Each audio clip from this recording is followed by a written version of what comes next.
Salut à tous. Alors dans cette vidéo, je vais vous montrer et vous expliquer les tests sportifs pour le recrutement des sapeurs-pompiers volontaires. Allez, on est parti.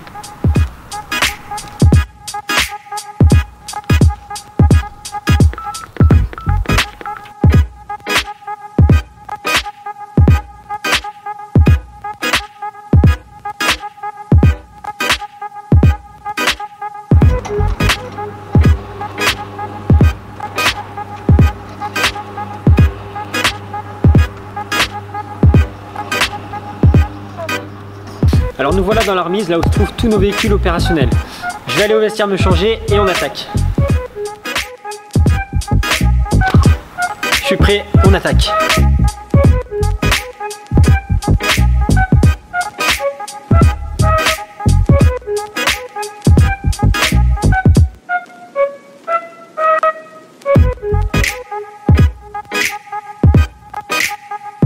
Bon bah là comme vous voyez il y a eu un départ FPT pour feu de VL. Alors pour venir à nos tests, souvent le premier test c'est la natation. Pour la natation il vous suffit de nager 100 mètres nage libre en moins de 2 minutes 30.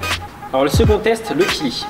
Pour avoir une bonne position, vous devez vous adosser le dos bien droit, la tête contre le mur, les bras ballants le long du corps et non en appui, les cuisses à l'horizontale 90 degrés. Pour réussir ce test, vous devez maintenir la position 110 secondes, soit 1 minute 50. Donc cet exercice a pour but de mesurer l'endurance musculaire des membres inférieurs. Et pour la petite histoire, la chaise de kili tient son nom d'un champion de ski des JO de Grenoble de 1968. Le troisième test, donc la souplesse, ce test se réalise sans les baskets. Vous devez vous positionner assis, jambes tendues, pieds joints. Le principe est de pousser la réglette du bout des doigts le plus loin possible et de maintenir la position 3 secondes. Pour valider ce test, le minimum à atteindre est 23 cm. Vous avez le droit à 2 essais. Le meilleur des 2 essais sera retenu.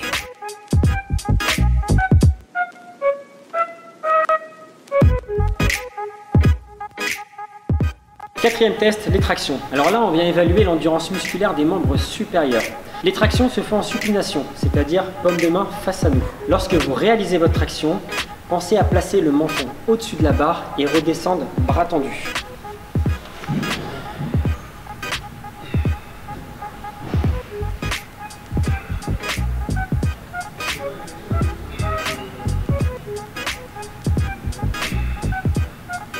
L'examinateur sera à côté de vous. S'il estime que la traction est mal réalisée, il ne la validera pas. Pour valider ce test, vous devez réaliser au minimum 4 mouvements. Allez, on passe au test suivant. Cinquième test, le gainage. Cet exercice a pour but de mesurer l'endurance des muscles du bas du dos et de la ceinture abdominale. La position se fait sur les avant-bras, les mains à plat, le dos bien aligné et les pieds écartés d'environ 10 cm. Pour valider ce test, vous devez maintenir la position 110 secondes également. Avant-dernier test, le luc léger. Alors cet exercice a pour but d'évaluer ses capacités cardio-respiratoires et de déterminer sa VMA, autrement dit sa vitesse maximale aérobie. Alors chez les pompiers on parle de luc léger, mais en réalité on fait le test de léger ou test navette. Cette épreuve consiste à courir entre 2 lignes espacées de 20 mètres. Une bande sonore indique au candidat le rythme de la course. Au moment du bip, votre pied devrait être derrière la ligne pour repartir. Vous disposez d'un couloir de 1 mètre de large de sécurité. Au moment du bip, vous devrez être au minimum dans le couloir. Démonstration. 3, 2, 1.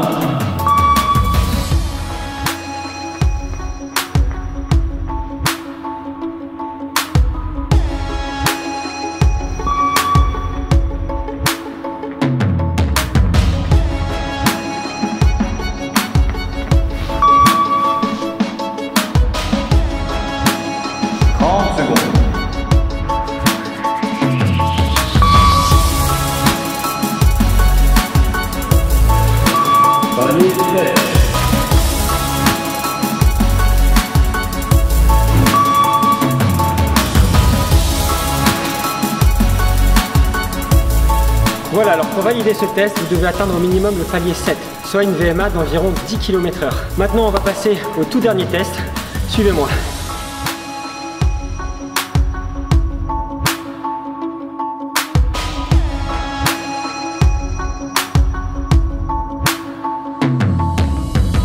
Test de l'échelle ou test du vide. Donc là, l'échelle est déployée à 30 mètres. Je vais devoir monter tout en haut et me présenter. Chaque pompier y a le droit. Je vais m'équiper et on y va.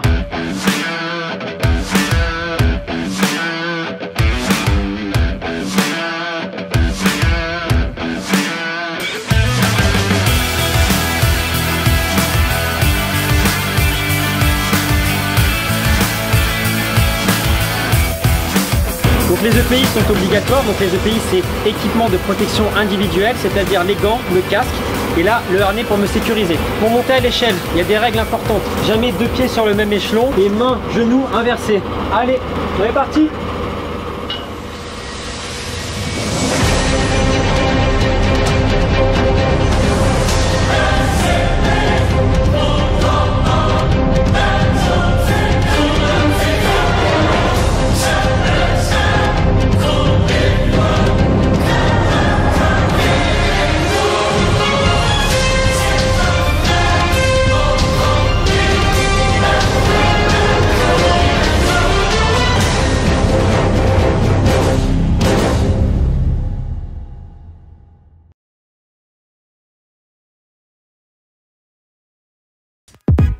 Alors voilà, les tests sont terminés. Maintenant, je vais vous parler rapidement des ICP, l'indicateur de la condition physique. Ce sont des tests similaires à ceux qu'on vient de passer, mais un petit peu plus difficiles. Donc à réaliser une fois par an, une fois que vous êtes engagé en tant que sapeur-pompier volontaire. Il y a 3 niveaux selon votre tranche d'âge. Pour finir, un petit bonus, une planche à 20, un exercice emblématique chez les pompiers.